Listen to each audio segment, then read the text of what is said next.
Hello friends, welcome back to my channel. This is Ritesh. LO English के दो बहुत ही simple letters. सुनने में थोड़ा अजीब लगेगा, बट इन्हीं दो सिंपल लेटर्स ने हम इंसानों की दुनिया बदल दी। LOG, and the remote machine will type in the IN. What happened is Charlie typed the L, he typed the O, he typed the G. Wacko! The system crashed. So the very first message on the internet ever was low, as in low and below. This is the story of the internet. तो चलिए start करते हैं।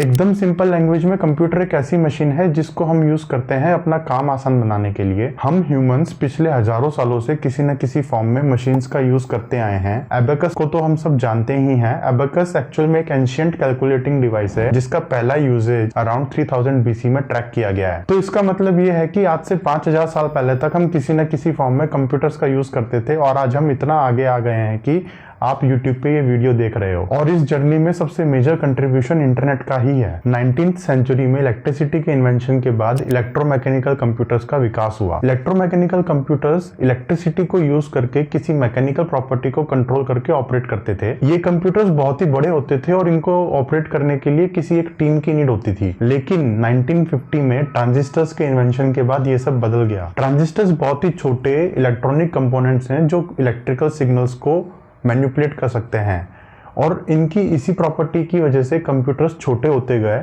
Micro processors का development हुआ और 1970s में personal computer revolution आया। 1950s तक कंप्यूटर्स को मोस्टली इंडिपेंडेंटली ऑपरेट करते थे, बट यहाँ तक आते आते हम ये बात समझ गए थे कि कंप्यूटर्स को आपस में कनेक्ट करना बहुत ही ज्यादा जरूरी है। इसके दो प्रोमिनेंट एग्जाम्पल है। पहला एग्जाम्पल आपको एकेडमिक सेक्टर में देखने को मिलता है। अब क्योंकि इलेक्ट्रोमैकेनिकल कंप्यूटर्स काफी बड़े होते थे और उनको ऑपरेट करने के लिए एक टीम की नीड होती थी, तो कंप्यूटर्स की संख्या काफी कम थी कंपेरेटिवली यूजर्स के मुकाबले। उस टाइम पे यूजर्स काफी ज्यादा होते थे और कंप्यूटर्स काफी कम, और इसी वजह से बहुत सारी ज्योग्राफिकल लोकेशंस में छोटे छोटे टर्मिनल्स को इंस्टॉल कर दिया गया। यूजर्स टर्मिनल को यूज करके रिमोट कमांड एग्जीक्यूट कर सकते थे किसी मेन फ्रेम कंप्यूटर पे। और दूसरा एग्जांपल एयरलाइन इंडस्ट्री में देखने को मिलता है। 1950s में अमेरिका में एयरलाइन इंडस्ट्री काफी बूम पे थी और उस टाइम पे अमेरिकन एयरलाइंस अपनी टिकट बुकिंग सिस्टम में एक बहुत ही मेजर प्रॉब्लम को फेस कर रही थी। जब भी किसी को टिकट बुक करनी होती थी उसको एक एजेंट को कॉल करना पड़ता था। एजेंट फ्लाइट्स को मैन्युअली सर्च करता था, उसमें से जो करस्पॉन्डिंग फ्लाइट थी उसको चूज करता था, सीट को रिजर्व मार्क करता था और एट द एंड टिकट को प्रिंट करता था। ये पूरी एंड टू एंड प्रोसेस में लगभग 1.5 घंटा लगता था। IBM ने अमेरिकन एयरलाइंस के साथ कोऑर्डिनेट करके दुनिया का पहला ऑनलाइन टिकट रिजर्वेशन सिस्टम बनाया जिसको हम साब्रे के नाम से जानते हैं। इसमें दो मेन फ्रेम कंप्यूटर्स थे जो आपस में एक नेटवर्क के थ्रू जुड़े हुए थे। 1970s तक आते आते दुनिया की हर मेजर एयरलाइंस के पास एक ऑनलाइन टिकट रिजर्वेशन सिस्टम हुआ करता था। उसी दौरान हम टेलीकम्युनिकेशन सेक्टर में भी काफी एडवांसमेंट कर रहे थे और 1960s तक न्यूयॉर्क से लंदन के बीच में एक टेलीफोन कॉल करना पॉसिबल हो गया था। ये सब पॉसिबल हुआ था TAT-1 अंडरसी केबल के लॉन्च के बाद। TAT-1 बेसिकली एक फाइबर ऑप्टिक केबल है जो कि न्यूयॉर्क से लंदन के बीच में बनाई गई थी और इस केबल के थ्रू टेलीफोन कॉल्स के डाटा को प्रोपोगेट किया जाता था। और अब यहाँ पे आने वाला है इंटरनेट की स्टोरी का सबसे मेजर इंपॉर्टेंट स्टेप। अभी हमने जितने भी डेवलपमेंट्स की बात करी है, इन सब डेवलपमेंट्स को ध्यान में रखते हुए यूएस डिपार्टमेंट ऑफ स्टेट ने 1969 में पहली बार ARPANET प्रोजेक्ट को अप्रूव किया। ARPANET को एक बड़ा सा नेटवर्क नहीं था, बल्कि इसमें छोटे छोटे नेटवर्क्स को आपस में कनेक्ट कर दिया गया था स्मॉल माइक्रो कंप्यूटर्स के थ्रू, जिसको हम IMPs के नाम से जानते हैं। आज की डेट में IMPs को हम कॉमनली राउटर्स के फॉर्म में जानते हैं। ARPANET दुनिया का पहला wide area packet switch network था और TCP/IP प्रोटोकॉल सूट को इतने बड़े स्केल पे इंप्लीमेंट करने वाला पहला नेटवर्क था। पैकेट स्विचिंग और TCP/IP प्रोटोकॉल सूट एक तरीके से इंटरनेट की टेक्निकल फाउंडेशन बनी। TCP/IP प्रोटोकॉल के इन्वेंशन के पीछे भी एक इंटरेस्टिंग स्टोरी है। ट्रेडिशनली जो टेलीकम्युनिकेशन नेटवर्क्स थे वो सर्किट स्विचिंग टेक्नोलॉजी पे काम करते थे। सर्किट स्विचिंग टेक्नोलॉजी में क्या होता है ना कि दो फिजिकल ज्योग्राफिकल लोकेशंस के बीच में एक डेडिकेटेड लाइन होती है। जब भी किसी एक होस्ट को दूसरे होस्ट से कम्युनिकेट करना होता था तो एक सर्किट इस्टेब्लिश हो जाता था और जब तक वो सर्किट इस्टेब्लिश्ड है तब तक आपका कम्युनिकेशन चल रहा है। जैसे ही आपका सर्किट ब्रेक हुआ आपका कम्युनिकेशन भी लॉस्ट हो जाता था। उस टाइम पे यूएस डिपार्टमेंट ऑफ स्टेट ऐसी नेटवर्क टेक्नोलॉजीज में इन्वेस्ट कर रहा था जो कि पार्शियल डिस्ट्रक्शन जैसे कि न्यूक्लियर वॉर के टाइम पे भी टिकी रहे, और यहीं से इन्वेंशन हुआ पैकेट स्विचिंग टेक्नोलॉजी का। पैकेट स्विचिंग टेक्नोलॉजी में कोई एक होस्ट दूसरे होस्ट से डेडिकेटेड कनेक्शन नहीं बनाता, बल्कि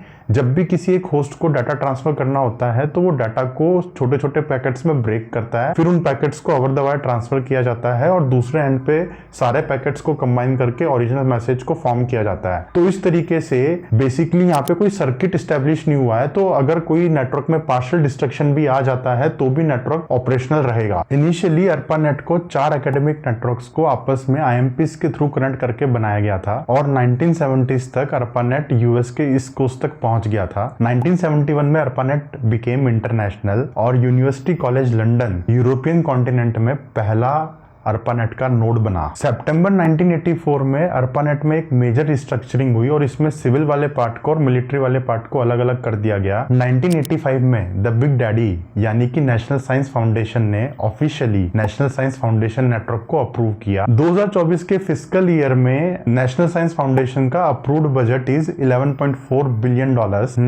कितने हो गए? अराउंड 94,000 करोड़। और हमारे कितने हैं? इंडिया की पूरी साइंस एंड टेक्नोलॉजी मिनिस्ट्री को 16,000 करोड़ दिए गए हैं, जिसमें R&D डिपार्टमेंट तो 1,000 करोड़ भी नहीं टपरा। अच्छा ठीक है। नेशनल साइंस फाउंडेशन नेटवर्क को 1985 में लॉन्च किया गया था और इनिशियली गवर्नमेंट एजेंसीज और यूनिवर्सिटी रिसर्चर्स के लिए ही ओपन था, जिसको यूज करके यूजर्स यूएस की सुपर कंप्यूटिंग साइट्स को एक्सेस करते थे। 1995 आते आते गवर्नमेंट एजेंसीज ही नहीं बल्कि नेटवर्क में काफी प्राइवेट कंपनीज और ऑर्गेनाइजेशंस का भी इंटरेस्ट बढ़ गया था और एक कमर्शियल सर्विस स्टार्ट हो गई थी जिसको यूजर्स एक फीस पे करके यूज कर सकते थे। मिड 1990s के बाद ही मॉडर्न इंटरनेट का इवोल्यूशन हुआ, जिसको आज हम इस फॉर्म में जानते हैं। तो इन 10 सालों में क्या क्या हुआ, पूरी कहानी तो इंटरनेट पे अवेलेबल है, थोड़ी लंबी है और बोरिंग है। मैंने यहाँ पे कुछ मेजर डेवलपमेंट्स को हाईलाइट कर रहा हूँ। नेशनल साइंस फाउंडेशन नेटवर्क ने 1986 में ऑपरेशन स्टार्ट किए थे और इसमें 6 नोड्स को एक 56 किलोबिट्स की बैकबोन से जोड़ा गया था। जुलाई 1988 में ओरिजिनल 6 नोड्स को एक्सपेंड करके 13 नोड्स और ऐड कर दिए गए और नेटवर्क की कैपेसिटी को इंक्रीज करके 1.5 मेगाबिट्स कर दिया गया। 1991 में बैकबोन की कैपेसिटी को फिर से इंक्रीज किया गया और अब ये 1.5 मेगाबिट से इंक्रीज होके 45 मेगाबिट्स तक पहुंच गई थी। 1990s तक नेशनल साइंस फाउंडेशन नेटवर्क पूरी दुनिया में एक्सपेंड हो गया था और यूरोप, न्यूजीलैंड, जापान, ऑस्ट्रेलिया में इसके नोड्स अवेलेबल थे। तो जब भी एक्चुअल में कैपेसिटी को इंक्रीज करते हैं तो एक तरीके से आपको अंडरलाइंग फिजिकल केबल्स को इंप्रूव करना पड़ता है। तो जैसे जैसे टेक्नोलॉजी इंप्रूव होती गई वैसे वैसे नेटवर्क की बैंडविड्थ इंप्रूव होती गई। और ये जो स्क्रीनशॉट है ये 1991 में नेटवर्क ट्रैफिक का स्क्रीनशॉट है। यहाँ पे जो व्हाइट लाइंस हैं वो बहुत ही हाई डाटा ट्रांसफर को दिखाती हैं, मोर देन 100 बिलियन बाइट्स पर सेकंड। अब क्योंकि national science foundation network government agencies ने फंड किया था तो गवर्नमेंट ये चाहती थी कि नेटवर्क पे उनका कंट्रोल हो, बट 1990 तक बहुत सारी प्राइवेट कंपनीज और ऑर्गेनाइजेशंस भी नेटवर्क में इंटरेस्ट लेने लग गई थी। जैसे कि मैंने आपको बताया था कि उन्होंने कमर्शियल सर्विसेज स्टार्ट कर दी थी। मैंने यहाँ पे रेफरेंस के लिए मेजर स्टेक होल्डर्स को हाईलाइट कर दिया है। आप यहाँ पे देख सकते हैं जैसे कि IBM है, MCI इंकॉर्पोरेशन है, प्रिंट मोबाइल है, स्टेट ऑफ मिशिगन है। ये सब प्राइवेट और अदर ऑर्गेनाइजेशंस थी जिसका नेटवर्क में इंटरेस्ट था। तो सभी स्टेक होल्डर्स के इंटरेस्ट को प्रोटेक्ट करने के लिए गवर्नमेंट ने नेशनल साइंस फाउंडेशन नेटवर्क की एक्सेप्टेबल यूजेज पॉलिसी में भी बहुत सारे चेंजेस करे। एक्सेप्टेबल यूजेज पॉलिसी में मोटे मोटे तरीके से एक ऐसा फ्रेमवर्क बनाया गया जिसमें ये डिफाइन किया गया कि किस किस टाइप का नेटवर्क एक्सेस अलाउड है और किस किस टाइप का नेटवर्क एक्सेस प्रोहिबिटेड है। अब कोर नेटवर्क बैकबोन के अलावा बाकी छोटे छोटे रीजनल नेटवर्क्स भी बहुत ज्यादा ग्रो कर रहे थे। सभी स्मॉलर नेटवर्क्स को मल्टीपल केबल्स और राउटर्स के थ्रू आपस में कनेक्ट किया जाता है किसी एक फिजिकल लोकेशन पे। ये जो फिजिकल लोकेशन होती है इसको हम इंटरनेट एक्सचेंज पॉइंट के नाम से जानते हैं। आप यहाँ पे एक मैप देख सकते हो जिसमें आपको ये पता चल रहा होगा कि ये जो इंटरनेट एक्सचेंज पॉइंट्स हैं ये दुनिया में अलग अलग कौन कौन सी जगह पे लोकेटेड है। ये मैप इंटरनेट पे भी अवेलेबल है, मैंने नीचे डिस्क्रिप्शन बॉक्स में लिंक ऐड कर दिया है। सो अल्टीमेटली जो हमें मिलता है वो है एक network of network. That is why we call it the internet. Internet is a short form for internet working. Internet working is a concept जिसमें बहुत सारे नेटवर्क्स को आपस में कनेक्ट कर दिया जाता है इस तरीके से कि कोई भी एक कंप्यूटर किसी और दूसरे कंप्यूटर से कम्युनिकेट कर सके। ये जितने भी नेटवर्क्स होते हैं ये सब आपस में TCP/IP प्रोटोकॉल सूट को ही इंप्लीमेंट करते हैं। जाते जाते एक ट्रेलर देख लेते हैं इंटरनेट का फ्यूचर कैसा हो सकता है। आज के टाइम पे प्लेनेट अर्थ के मल्टीपल कॉन्टिनेंट्स के बीच में इंटरनेट कनेक्शन को under sea fibre optic cables के थ्रू प्रोवाइड किया जाता है। आप यहाँ पे under sea fibre optic cables का एक मैप देख रहे हैं। ये मैप ऑनलाइन भी अवेलेबल है और इसका लिंक मैंने नीचे डिस्क्रिप्शन बॉक्स में ऐड कर दिया है। सुनने में थोड़ा अजीब सा लगे कि यार हम सैटेलाइट को क्यों ही यूज नहीं कर रहे, समुद्र में क्यों ही केबल बिछाना, केबल्स की रिपेयर कैसे होती होगी, isn't it costly, isn't it time consuming और टीडीएस प्रोसेस